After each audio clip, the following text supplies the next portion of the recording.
people with the regular X6 would be true.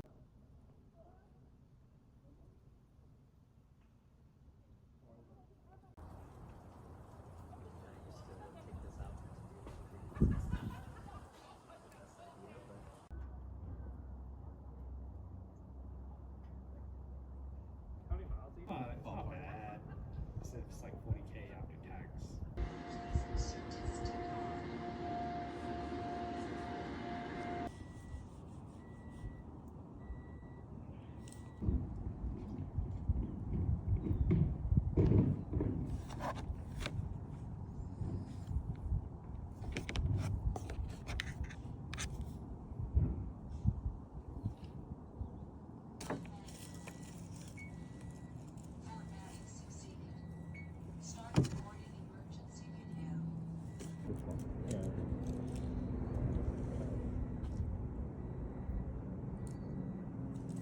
Some basic electrical install. So what I want you to do is you join this to this. So first you can use something fancy here. You stick it in here, right? Stick it in here, and then you strip the wire. Okay, squeeze it.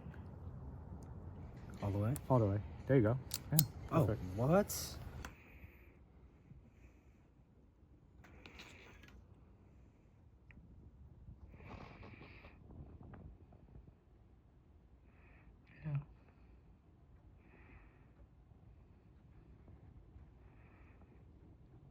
Yep, you just coat it first real quick. Yeah.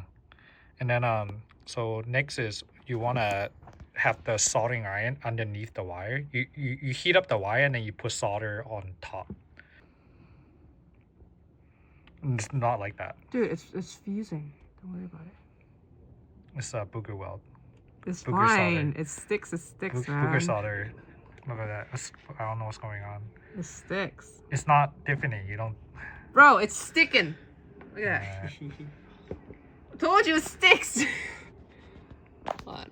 A little bit on the bottom. It's very boogered.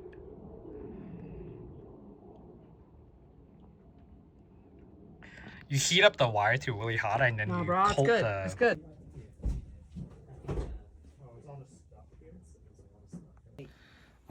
I took out the bolt that's holding the fuse box to the chassis, and that will be the grounding point, but I wanted to remove it so I can make sure that the crimp connector, the connector that I'm putting on will fit first. So I just double check it should be a good enough fit. So we just did the power, so now we're gonna do the ground.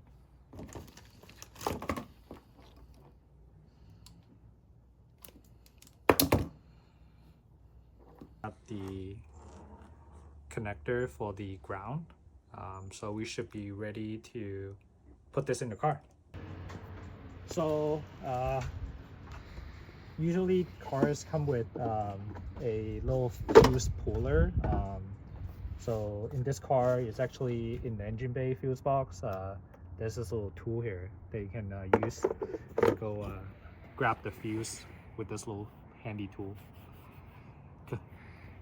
So the plan is to tap into the radio fuse, and where's that? The 7.5 amp, it's on the right side. Second one? Second one.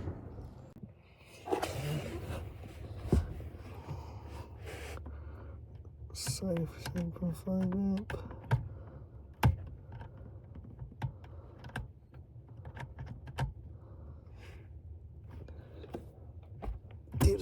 There you go. So this is where you put your new fuse. A 5 volt should be okay. So this is where you want to put the new fuse for the new circuit. And then you pop the original 7.5 amp fuse that you took From out the radio? from the for the radio into the bottom slot here. Okay, so just stick it back in the car. Yeah, so now this thing works as both the radio and for your dash cam. So got the added fuse connected, as well as That's where the ground is. And we also zip tied the converter out the way up here. So it's behind this trim, so it doesn't flop around. So now we just have this USB connector where we can plug in the dash cam. And it should work. The radio turns on. Yeah, so now it's seamless. So now you just need to run the wire. Yeah. Yeah, just slowly like work your way through. Okay, let's see Tommy's wire tucking skills. So the cam goes here. We tucked it along the top of the headliner, the side of this pillar right here. You can see the little wire peeking out actually. Poke that back in. And then down this way. And then this little mat will kind of cover this one right here. And then it slips here inside. And there's the ground bolt right there. But the only thing now is you cannot put this little cover back because the added circuit thing is just so bulky. Yeah. So you can leave this off. Similar to the other side. Behind this mat. Behind here. And I tucked it underneath the the trim. And then we're too lazy to remove this part. So. To the back seat, and then what I tucked it. Yeah, in tucked here. it in here underneath the seat, through the bottom of the seat back, so I could actually put the mirror behind this trim, and it comes out in the back here. So you can just keep tucking it all the way. And then the headliner in the back. Yeah. And then finally mounted behind the driver's seat because nobody really sits there. Yeah. So sweet. All right, it's installed. Really sleek looking. Really like this. I think I might just get one for myself. Looks so good. Yeah, this is the rear camera, and you can switch it to the front. Oh yeah, look at that. And that is looking at this little guy over here, which I think barely takes up any headspace. So actually having a passenger here shouldn't even be